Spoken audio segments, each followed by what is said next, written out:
தேவ பிள்ளைங்க எப்போ தெரியுமா சோர்ந்து போயிடும்? அற்புதத்தை பார்க்கலான்னு நீ சோர்ந்து போயிரு. ஏதாவது ஒரு அற்புதம் நம்ம லைஃப்ல நடந்துகிட்டே இருக்கணும். ஆமே. தினம் தினம் இஸ்ரவேல் ஜனங்களுக்கு காலையில மன்னாவை கொடுத்த போது கூட அதுகளே முறுமுறுத்திருச்சிங்க. டெய்லி காலையில அற்புதம் நடக்குது, வாசல்ல மன்னா வந்து கிடக்குது. அப்படி இருந்துமே அதுகள் முறுமுறுத்திருச்சிங்க. அப்ப நீ ஒண்ணுமே பார்க்காம உட்கார்ந்துக்கிட்டே இருந்தா எப்படி இருக்கும்? நம்பிக்கை போயிடும், விசுவாசம் போயிடும். ஆனா அதுக்கு ஆண்டவர் காரணம் கிடையாது, நீ தான் காரணம். இன்னைக்கு உனக்குள்ள இருக்கிற கிருபைய, அபிஷேகத்தை இன்னைக்கு அனல் மூட்டு ஆண்டவரை நான் நம்புறேன்.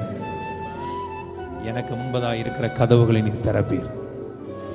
எத்தனை பேர் ரெடி ஆயிட்டு எனக்கு முன்பதாக இருக்கிற கதவுகள் திறக்கும்? உனக்கு கத்தர் கட்டணும்னு ஆசைப்படுறார்.